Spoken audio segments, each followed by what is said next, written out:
রাধে বন্ধুরা, good morning. কেমন আছো সবাই? আশা করছি রাধা মাধবের কৃপায় সবাই ভালো আছো।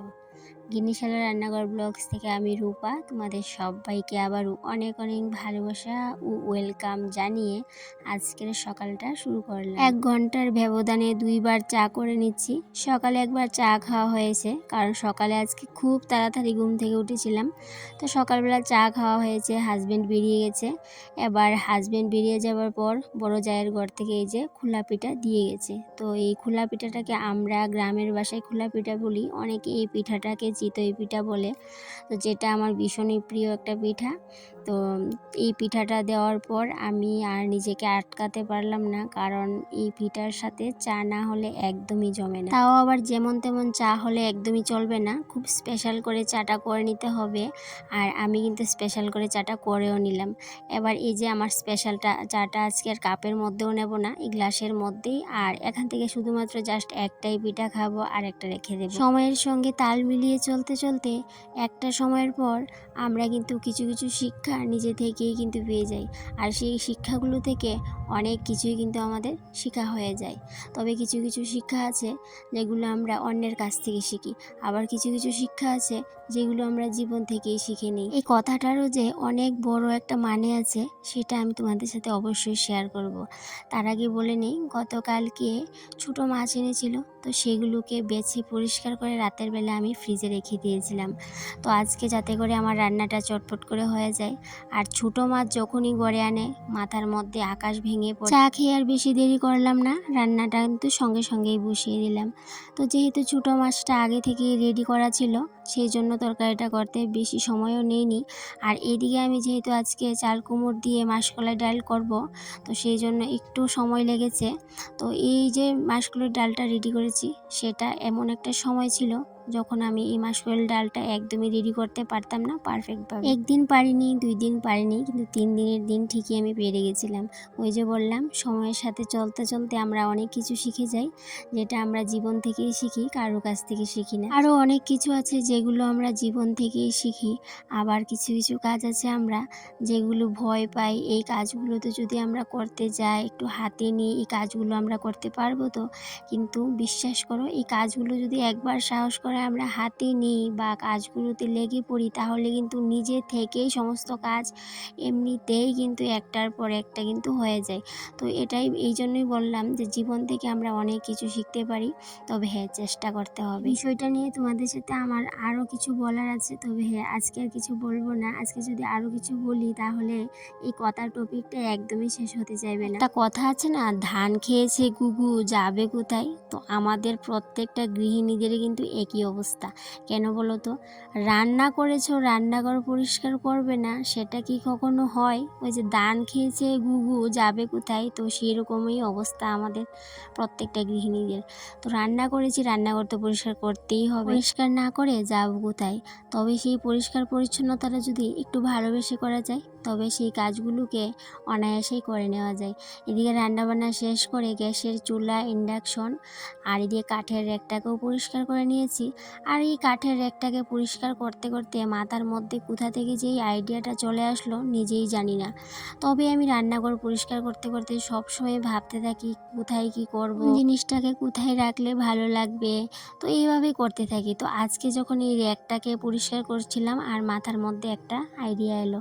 তো আইডিয়াটা হচ্ছে, যেহেতু আমাদের ঘরে চাল আনা হয় বস্তা দিয়ে, তো এই বস্তাটা মানে কয়েকটা বস্তাই জমেছে করে। তো ভাবলাম এই প্লাস্টিক একটা বস্তা কেটে নেই, তাহলে ভিতরের সাইড যে বস্তার সাইডটা আছে, ভিতরের সাইডটা বেশ ভালোই লাগে দেখতে। তো সেই জন্য আর দেরি করলাম না, সঙ্গে সঙ্গে কেটে নিলাম আর দুটো তাকের মধ্যেই পাতিয়ে নিলাম। আর অনেক দিন ধরেই কিন্তু এই তাকগুলোর মধ্যে পত্রিকা দিয়ে রাখতাম, কিন্তু পত্রিকাটা দেওয়ার পর বেশি দিন রাখতে পারি না, কেন জানি না নষ্ট হয়ে যায়। তো সেই জন্য আজকে কিন্তু একদম পার্মানেন্টভাবে দিয়ে দিলাম। তো এইগুলো কিন্তু অনেক দিন যাবে, আর বস্তা যেহেতু নষ্টও হবে না। আর উপরের যে বোতল কৌটা ছিল সেগুলোকে কিন্তু আমি পরিষ্কার করে নিচে নিয়ে গেছি। আর উপরে আমার কয়েকটা বাসন রেখে দিয়েছি, কারণ ওই যে বললাম একটু চেঞ্জ করতে আমি ভীষণ ভালোবাসি। আমার এই টিনের বলো আর পলিথিনের মুড়া মাটির ঘরটাকে আমি এভাবে গুছিয়ে রাখি। প্রত্যেক দিনই চেষ্টা করি একটু উলট পালট করে গুছাতে, আর পুরনো জিনিস ফেলে না দিয়ে কিভাবে কাজে লাগানো যায় সেটাই ভাবতে থাকি। কারণ আমরা যেহেতু কিন্তু এত পয়সাওয়ালা মানুষ না, মধ্যবিত্ত ঘরের বউই বলতে পারো। তো সেক্ষেত্রে এত পয়সাপাতি খরচা করে নতুন নতুন জিনিস নিয়ে ঘর গোছানো একদমই সম্ভব না। সেই জন্য নিজের মতো করেই কিন্তু কম দামি পুরনো জিনিসগুলোকে একটু উলটপালট চেঞ্জ করে নিজের ঘরটাকে গুছানোর চেষ্টা করি। তবে হ্যাঁ, আমার রান্নাঘর গুছাতেই ভীষণ ভালো লাগে। তবে হ্যাঁ, সংসারের প্রত্যেকটা কাজই আমি গুছিয়ে করতে ভালোবাসি। কিন্তু তারপরও যদি কেউ আমাকে জিজ্ঞেস করে যে তুমি কোন কাজটা করতে বেশি ভালোবাসো সংসারে, সেকেন্ডও ভাবতে হবে না, সঙ্গে সঙ্গে একটাই উত্তর আসবে যে রান্নাঘরটাকেই বেশি পছন্দ করি আর সেটাকেই গুছিয়ে রাখতে ভালোবাসি। তো যাকে এদিকে পুজো দিয়ে চলে আসলাম আবারও রান্নাঘরে। তবে হ্যাঁ, পুজো দিয়ে রান্নাঘরে আসিনি, পুজো দিয়ে ভাত খাওয়া হলো, বাসন কুসন মাজা হলো, তো সেগুলো আবার গুছানো হলো। তারপর এখন এই বিকেলের কাজগুলো করছি। এমন কথা নিয়ে বসি যে কিছু কিছু কথা আমি তোমাদের সাথে শেয়ার করতে ভুলেই যাই। সকালবেলা এত বৃষ্টি হয়েছিল, যখন আমি চা খাচ্ছিলাম তখন বাইরে প্রচুর প্রচুর বৃষ্টি হয়েছিল। তো সেই জন্য বারান্দাটা আবার নোংরা হয়েছিল। তোমরা তো জানোই একটু বৃষ্টি হলে বারান্দার হয়ে যায়।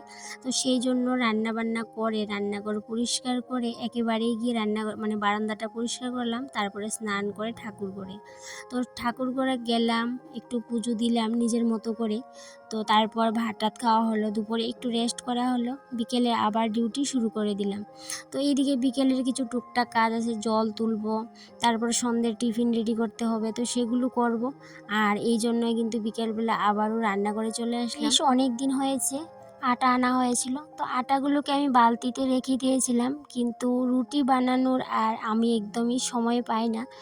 একটু আলসাও বলতে পারো, একটু আলসেমিও লাগে। রুটি করতে গেলে রুটি করাটাই কিন্তু যে কাজ না, এই রুটি করার পর যে ভয়ানক অবস্থা হয়ে যায় রান্নাঘরের, সেটাকে পরিষ্কার করব সেই ভেবেও কিন্তু অনেক সময় রুটিটা করতে চাই না। কিন্তু এই যে কটা দিন হয়ে গেছে আটাগুলোকে আনলো, তো সেইগুলোকে যদি না খাওয়া হয় তাহলে এগুলোকে কিন্তু গত মাসের মতো আবার নষ্ট করে ফেলবো। কারণ গত মাসে আমি কিন্তু আটা একবার নষ্ট করে ফেলেছি অলরেডি। তো সেই জন্য ভাবলাম না, আলসেমি করা চলবে না। তো সেই জন্য সন্ধ্যাবেলা টিফিনে আজকে রুটি হবে। তবে হ্যাঁ, অনেক দিন হয়ে গেছে যেহেতু আটাগুলো, তো সেই জন্য একটু চিন্তায় ছিলাম। এখন ভাবলাম আটাগুলোকে চেলে একবারে কৌটাত ভরে রাখবো, কিন্তু আটা চালতে চালতে আবার ভাবলাম না, একটু আটা চেলে নিই, তারপর রুটিটা করে চা খেয়ে তারপর আবার আটাটা চালবো আর কৌটাটা ভর্তি করব।